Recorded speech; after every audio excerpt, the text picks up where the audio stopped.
We're here at, we're just outside of Dallas-Fort Worth area, and today we're putting in an Austroflamm. It's actually a hybrid that we turned in Integra 1, upgraded all the electronics, wiring, harness, the whole bit, into a Rika 2, which I'm going to show you. But today's video is pretty much going to show you how to install your Austroflamm.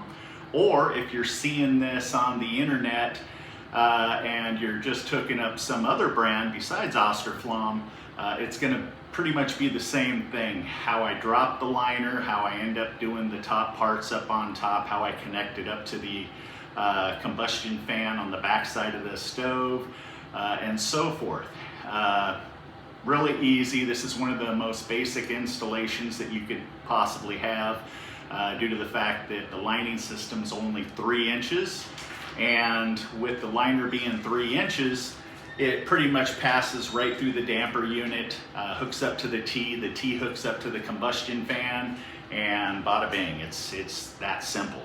So that's what we're going to do. We're going to get started now. We're going to get a shot up on top with me dropping the liner down. I'll also show you that the top of the chimney needs a new crown, so I'm just going to put a small repair up there for him, pretty much just recoat the whole crown, and then that way the top plate's going to have a nice smooth landing in order to keep water and so forth from entering the flue.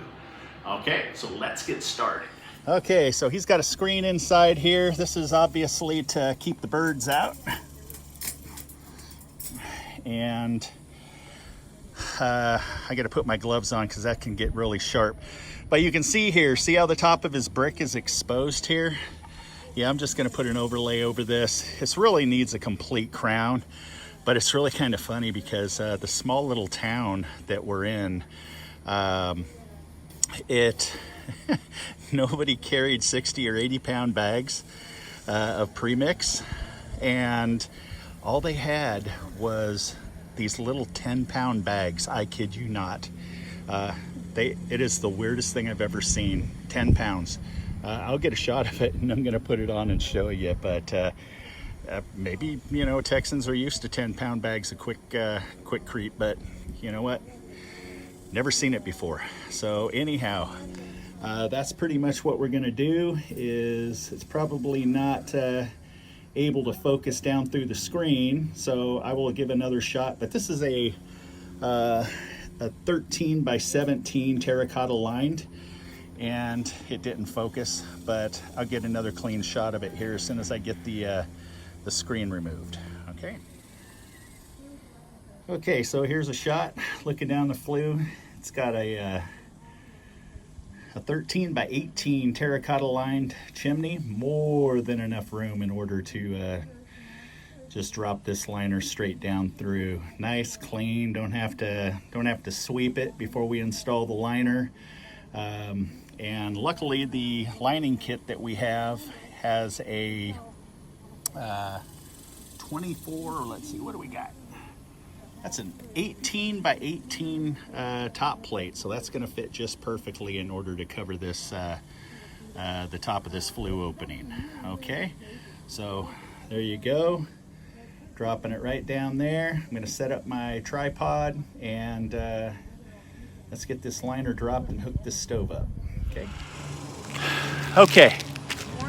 So now what we're going to do is I'm just basically going to take the liner, feed it down, let it sit on the smoke shelf down there, go down below, bring the stove in, hook it all up, make sure that the shroud's all put together, everything's tightened and tweaked and looking good, and then I'll come back up here and do a little crown repair, set the top plate and the cap, and we'll be good to go.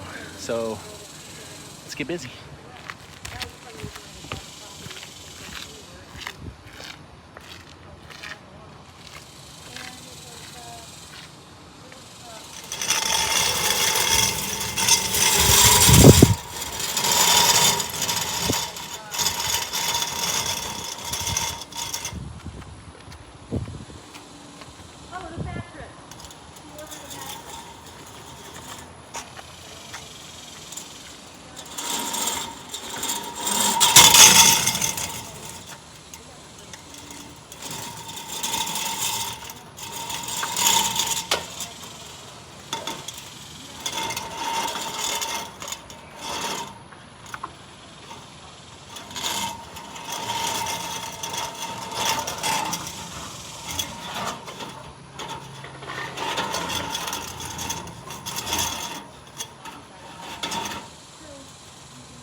There you go, one of the easiest installs of a liner that you could possibly have. So if you're installing a pellet stove liner, really, it's that easy. Now, unless you have a 2, 3, 4-story home that has S-turns in it and so forth, you might need to put a pull cone on it, which is a cone that you tie a rope to and you pull and you help guide the liner down through the turns and so forth. But other than that, easiest install you can do, besides gas, which is aluminum, so it's half the weight of the stainless.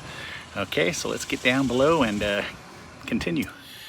Okay, we're back down here at the firebox. Let me just show you up here how it's sitting up there.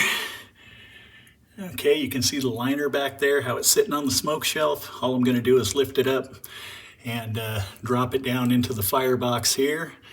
And we're gonna go get the stove now, set it into place. So all we're gonna have to do is set the T and we're golden, okay?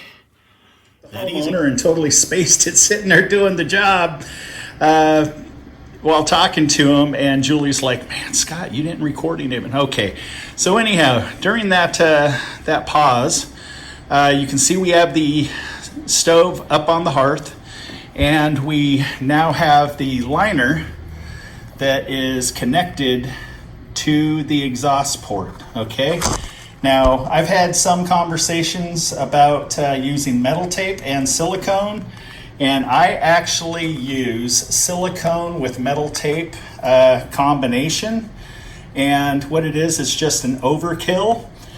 And when you end up putting your T onto your adapter, as you can see right there, first you got to set a screw or two into the T, into the exhaust or the combustion fan housing, which has the adapter hooked to it. Okay, and then you silicone the T to the adapter, and then where the snout meets the vertical part of the T, you have to silicone that also, because all of those connection points are air leaks. Okay, you don't want the smell of smoke in your house, you don't want smoke coming in. And also down on the bottom, that is a removable T cap. I actually put just a minor amount right down at the bottom, to where all you have to do is just take a razor blade, cut it, and then the T-cap comes off for cleaning purposes. Okay, so there you go. Liner's all hooked up, and now we're going to get up and, well, first what we're going to do is we're going to put the shroud and everything together. You'll see that, and then we'll get up on top and finish that. Okay, well, there you go. That is one ugly crown. And I don't have a problem saying that. It's almost 100 degrees out. Talk about just drying as soon as it hits the brick. But I gave it to him for free, just because it's so fugly. But it's gonna keep the water shedding off, because previously it was running right down the interior holes of the brick and just rotting it out. So it's looking good. I got a lot of bonding agent in it. All right. Hey guys, here you go. If you're installing an Austroflamm, if you're installing a Enviro, a Thelen, a Breckwell, you name it, the lining system is going to be identical. Okay, if you have a freestanding stove, basically you're going to have a T, and it's going to come down, it's going to T, and then it's going to hook up to the combustion fan. Just make sure that you have a clean out T, so that when you brush it down, you'll be able to access the creosote. Like this fabulous homeowner here, like I said earlier, I left 2 feet, I stuffed 2 extra feet down inside the flue, so that he has enough liner, he can pull it out, and he doesn't have to disconnect the lining system. He can then grab the T, take the T cap off, and clean it out. So a lot of times homeowners will end up buying the lining system, and they'll measure down to the smoke shelf. They won't measure all the way down to the firebox floor. Then they come up short, then the next thing you know, they're off to Home Depot or wherever getting some cheap pipe and then putting rigid pipe up at the top in order to make it reach the chimney cap. So, flex systems, easiest way. You've seen how fast I drop the liner. Obviously the time comes in to where you're hooking up to the stove, making sure that it's airtight, and you know, there you go. Thanks for watching. We do have 2 more Austroflamms. They're not inserts. They're Integra 1s, but we have updated them to RECA 2 control. So you get the LED control, you get the motherboard, the air sensor, everything. You have, plain and simple, the RECA is higher technology, more efficient, it runs better, period.